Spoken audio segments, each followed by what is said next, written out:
Good morning, good afternoon, good evening. Thank you so much for joining us today for this lunchtime webinar. And if you can drop us a line in the chat letting us know where you're joining us from today, that'd be great. It's always nice to see the global reach of these webinars. And my name is Shruti Shivdasan. I'm the chair of the local SUT Plus branch. And I'll give you a short introduction to SUT before we go to the presentation. The SUT stands for Society for Underwater Technology. We are a multidisciplinary learned society established in 1966. We bring together people like yourselves and organizations like Decom Engineering together so that we can share knowledge regarding anything and everything related to the water. Could be marine sciences, offshore engineering, subsea technology, defense, you name it. We do something related to it. And as I mentioned, I'm part of the SUT Plus. The Plus stands for Young Developing Professionals. So our target audience is students, recent graduates, people with a few years of experience in the industry, people who might have a career change and have joined the industry recently. And our aim is to give our members a wider exposure to this industry. And this is done through different events that we organize on a monthly basis. It could be webinars, it could be site visits, it could be thesis help events, job help events, do a range of things. So follow our social media. Where can you find us? Well, you can check out our website where you can find more information about events that might be happening locally in the region where you stay. Our LinkedIn page, SET Plus, you can find the latest information. We post there regularly. And if you have any questions or suggestions about the events that we do, please send us an email at sutplus@sut.org. And we have a YouTube channel, SUT Media. It has a wealth of information. So previously recorded webinars on topics like offshore wind, floating solar, hydrogen, you name it, we might have done something related to it. So check out our YouTube channel. And if you have been enjoying our events, kindly consider becoming a member. It gives you a discount on different events, on training courses, and also helps us continue keeping these events free for our members. And before we start, I would like to let you all know that the presentation is being recorded and will be uploaded to our YouTube channel. During the presentation, kindly mute your microphones and do not share your videos. It eats into the bandwidth. And lastly, we have a we have on Zoom, we have two options. So we have the chat part and we have the Q&A. Kindly ask your questions using the Q&A function. So it's one easy place for us to monitor. And that is it from me. And now I will hand over the virtual mic to Nick.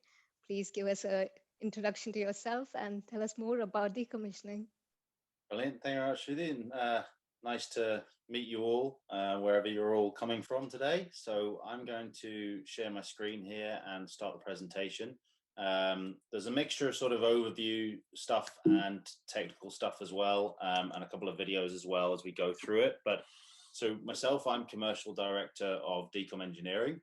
And Decom Engineering really focuses on innovative engineering solutions, primarily around decommissioning. Our solutions do have a slightly wider remit than that, and all with the focus of being more environmentally friendly, reducing carbon footprint, and you'll see that in our two core products.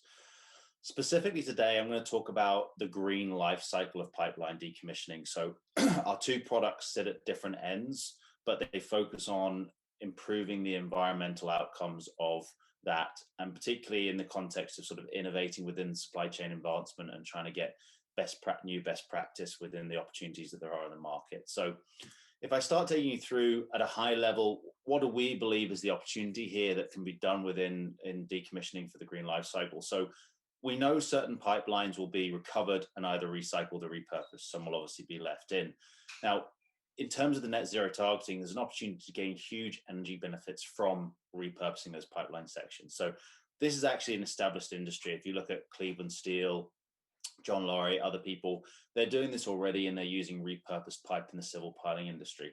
But we're not particularly looking yet at the decommissioned pipelines and how those can feed back into that construction industry. So the focus very much is on removal techniques, and less thought goes on to the onshore processing. And the offshore recovery is often a different tender cycle. And our argument is, without tying those two together, you're not going to get the results. And there's a lack of coating removal and material repurposing knowledge within that tender cycle of the offshore, and that kind of skews the focus. So we're saying the entire life cycle needs to be considered. What's the sort of scale of this opportunity? Well, obviously within surface laid pipelines to recover the North Sea globally, there's absolutely, you know, hundreds and hundreds of thousands of tons. Asia Pacific, for example, we've recently worked on the Thailand Erawan projects. You know, the pipelines are not trenched. They've got to be clean cut for access to clean contaminants. So they're going to come out and they're going to be in good condition. They're not going to be shear cut. There's not going to be ends damaged. So there's a great opportunity to reuse those pipelines. You know, if even 500,000 tons, which is a small drop in the ocean, was being, you know, removed and reused, that'd be over $250 million steel value, but crucially a carbon dioxide saving of over 1 million tons. You know, so 7.5 billion miles in average car. So it's a really meaningful impact. And then also it really improves the local economy because builders can get cheaper, lower carbon footprint and more readily available steel pipe stock compared to new orders from steel mills. And there's certainly a backlog of steel within the industry there. So in terms of the current approaches, what is currently done? Well, if the pipeline's trenched, it's typically being left in situ. So, you know, we're looking really at surface laid pipelines, excluding bundles. And there has been a recent maturity of solutions to support the kind of regulatory regime around what do we do now we're getting to those surface laid pipelines. In terms of existing solutions, obviously, if you're looking at trenching or rock placement of existing pipelines, there's a lack of technical and cost assurances. And although it's early days of pipeline recovery, we're seeing the cut and lift method is becoming the favored solution. And that's why, if you think about the onshore recycling of it at the point of cut and lift and at the point of this tendering, then you're going to bring out the steel in a great condition. So our proposal, and then I'll talk through the technical products in detail as to how this actually is achieved, is that if your removal is considered in isolation to repurposing, then you'll end up using innovative shears to simply remove and recycle rather than reuse. And if you damage that pipe, if you don't lift it carefully, if you shear the ends, you make it next to impossible to reuse that steel for anything other than scrap, which really limits the positive economic impacts, but also the carbon impacts. So we're saying, you know, the opportunity is bring sections of pipeline back to shore, undamaged, uncrimped for repurposing. Proposed process for that is a clean cut, which we believe we know our chop saw is the most efficient solution for that clean cut compared to down wire saws, band saws, and so on. And I'll touch on that in a second. Handle it with care. So again, that mix of that offshore tendering process and the onshore, where you're using twin grabs, back deck corals, making sure that pipe isn't damaged and dented. Then into the coating removal and cleaning, which is our second product. And then getting it into the hands of the civil industry, primarily to use as piling. It could also be reused as water pipelines, other elements, but piling is good. And there's a natural strategic fit because actually the piling industry like 12-meter sections, and that's how it's removed offshore typically. So it does work. So you can see that in a life cycle, getting it back into the industry. Just to give you a little bit of a worked example, if you had a 36-kilometer pipeline, breaking that into 3,000 cuts, circa 3,000 cuts, 12 tons and tons of steel. Roughly your additional value that you get if you reuse it for piling compared to scrap is about 150 pounds a ton at current prices. So you'd save 2 million just on that 36-kilometer pipeline. You'd unlock 2 million additional value. Say for the pipeline owner, instead of scrapping it, they can reuse it as piling. There's an additional 2 million there. And the total carbon dioxide saving of that is 27,000 tons. So not only does it make economic sense, it has to make economic sense, but it also makes commercial and environmental sense. So dig into the chop saws a little bit more. At a very high level, our chop saw is 20 to 50 cuts per blade on standard pipelines. So a lot more efficient, a lot less downtime of the vessel. And that's, crucial in terms of the carbon emissions. So you've got lower consumable costs, less downtime, and overall lower cost per cut. Very fast cut time. So 16-inch OD, 12 mil wall thickness, L80 grade material will be 8 minutes. You can move between cut sizes. We've got a modular clamping system, so you don't have to do a tooling change. Far quicker, more reliable and robust than diamond wire saws. Currently, we can do it 30-inch, going up to 36 and beyond soon. And comparable timings for shears with the added bonus of a clean cut. So I'm just going to show you a couple of videos because I think it's useful just to show you the saws in action. They're pretty short videos, but I'll play you one here. So this is us cutting a bend stiffener. So a good useful cut, along with also then a multi-string conductor cut afterwards. So you can see the way the saw works is we clamp the clamp piece, and then effectively we have a hydraulic feed with an auto stalling mechanism, and we feed through. And we have two different cut types. We have a tungsten carbide tip blade, so you can see it there. That's a low speed, high torque setup. That's primarily for your steel, for your mooring chain. And later on in a minute, I'll show you our high speed cut, which is where we change the motor in the cutting head, and we actually put a different motor on. We put a high speed, lower torque blade, and that's normally a vacuum brazed diamond blade or a high speed segmented diamond blade. And that allows you to cut more your umbilicals, your high tension umbilicals. You can see in here cutting through that multi-string conductor. See there 23 minutes on that cut, fully grouted. We've also just recently finished cutting loose conductors live in the field.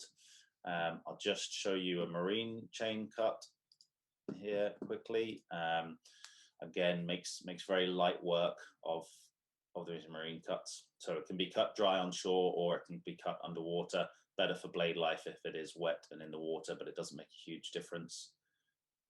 So you can see there, nice clean cut and mooring chain. And again, the clamps are interchangeable, or you can make customized clamps for an individual job, which we've done before.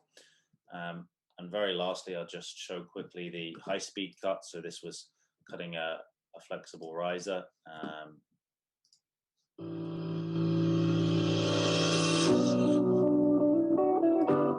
So this is now with the high speed blade. So you can see the difference with the TCT cut. There's no sparks, no heat.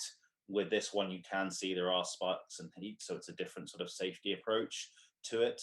But you can see it making fairly light work of the umbilicals. And we've cut a real wide range. And hopefully very soon we'll do an in-person demonstration of the saw for the SUT community.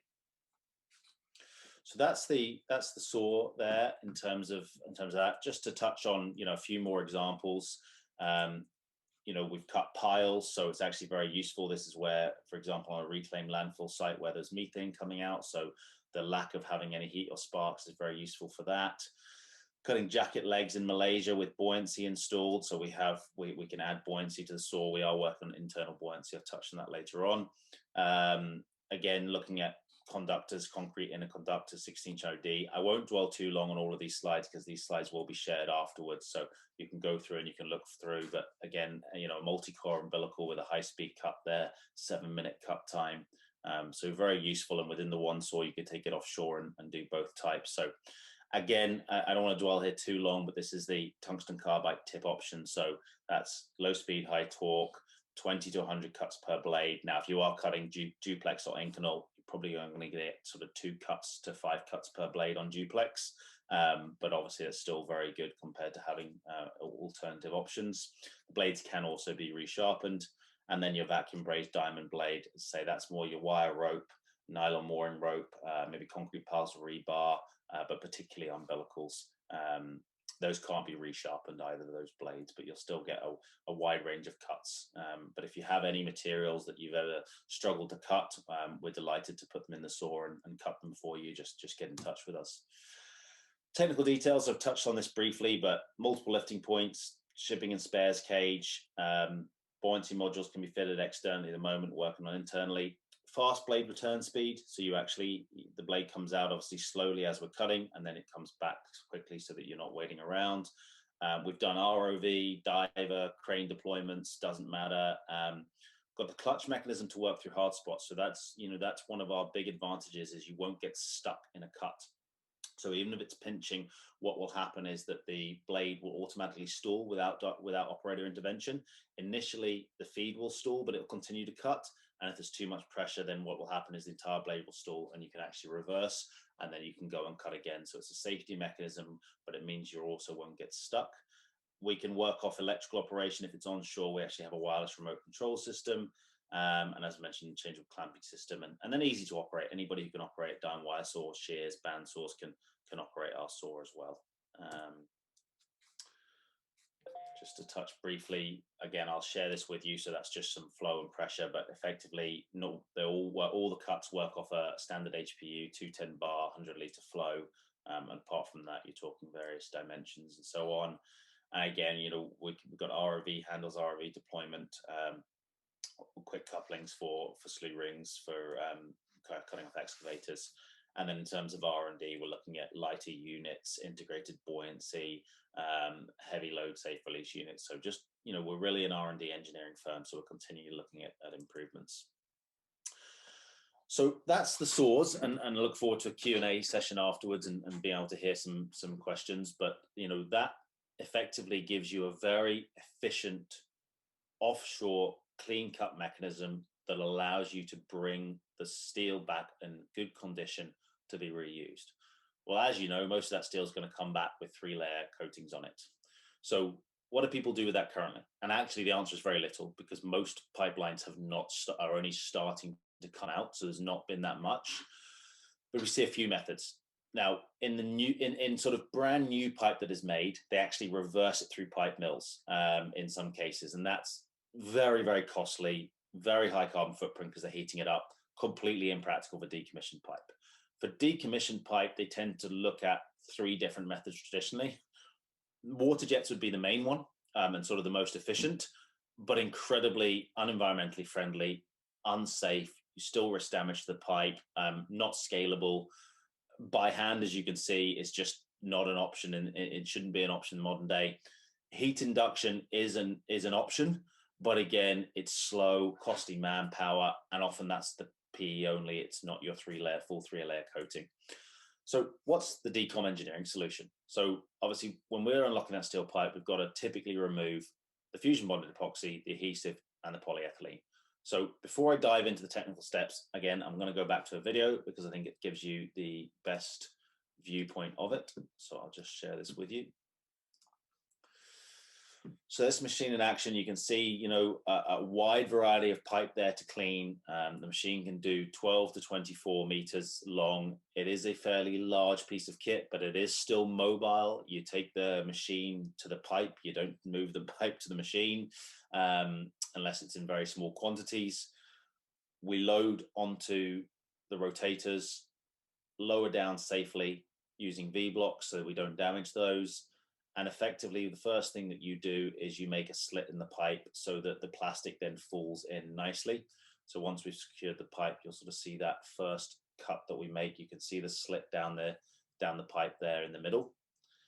Everything is controlled, is safe for the operator. Electrical controls of primarily hydraulic operations. And you can see we've got a set of 3 different rotators to allow us to do. We can do 12 meters, 18 meters, 24 meters, 6 meters. We do a real variety. In terms of the removal, we actually use a scraper tool effectively to remove those coatings. That takes up much of the polyethylene and the resin. One of the big benefits here is actually you can recycle that plastic. It's very, very high quality plastic. And again, it's part of that carbon life cycle and that environmental footprint that not only can the actual FBE dust be reused in furnaces, but the plastic primarily can be reused for high quality plastic products. So you can see you end up where you're not damaging the pipe at all. You end up in a situation where you've got an absolutely clean pipe that can be reused for piling. And actually, if you have leftover projects from pipe laying, you might, with the right authorities, be able to actually reuse that as a brand new pipe. So I'm going to come back here and I'll go into a little bit more technical detail. So you've seen this already. So we load the pipe, secure the pipe, make longitudinal cut. The biggest thing here is just to explain a little bit more is, so we're rotating the pipe, we're effectively lathing the plastic off. And then what follows is a set of primarily wire brushes, but also some abrasive flap wheels. We can get that to any finish the client needs. So we can do less than 5 microns, less than 20 microns. So for example, if it's brand new pipe and it wants to be recoated, for being a water pipeline, you have to typically get that to less than 5 microns. Different countries have different standards. If you are going to scrap it because it's in bad condition or structurally damaged, can't be used for piling, you can leave more microns on, but it still has to be a certain level of cleanliness. And for piling, again, that kind of varies by country as to the exact level. And obviously it has a slight cost impact in terms of processing time. Again, the waste capture is quite important and the opportunity to recycle. And finally, we say, customers can then enjoy clean pipe, and you can see you're getting right down to that original BOS profile. We can do longitudinal weld, spiral weld, seamless weld. We don't damage the weld, and the pipe can be inspected and reused. So 4-inch to 72-inch pipe, so a real wide range, 6 meters to 24 meters in length. And again, we talk about this being new best practice. So if you can get the pipe out safely from the ground with a clean cut, whether that's our chop saw or diamond wire saw, and you can get it back on shore safely and undamaged, you can put it through this very scalable process, fastest process globally to remove all the coating types. And then you can feed that into the local market, which is beneficial for the pipe owners, beneficial for the environment, but also beneficial for the local construction industry. Very safe for operators, say no damage to the pipe, captures all waste and is mobile and can be taken to the pipe. Just to quantify that a little bit, so the European steel pile market was worth over £7 billion in 2020. So I touched on at the beginning, but it really is important, the fact that you can have decreased lead time versus new orders, lower cost and lower carbon footprint. And for the construction industry, which is struggling after COVID, that's a real benefit. And if you can get those pipelines out and back into industry, it's going to be a real benefit. So overall, what's the recommendation? So our recommendation is to plan for that clean cut and careful handling, and to clean with reuse as a primary goal. Now, it may be that some of the pipe is too damaged to be reused, but you will find that most of it can be. But it really comes down to that tender cycle in that early stage, not to look at just the removal as a one piece, because if you look at the removal from the financial and economic aspect of just get it out as quickly as possible, you're going to probably end up with shears.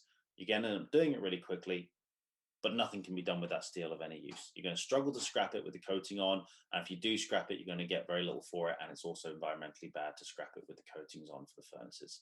So you're going to achieve significant reuse carbon and cost benefits if you follow the life cycle that we're recommending. So yeah, that's not quite 40 minutes, but hopefully it was useful for everybody, and we can do Q&As.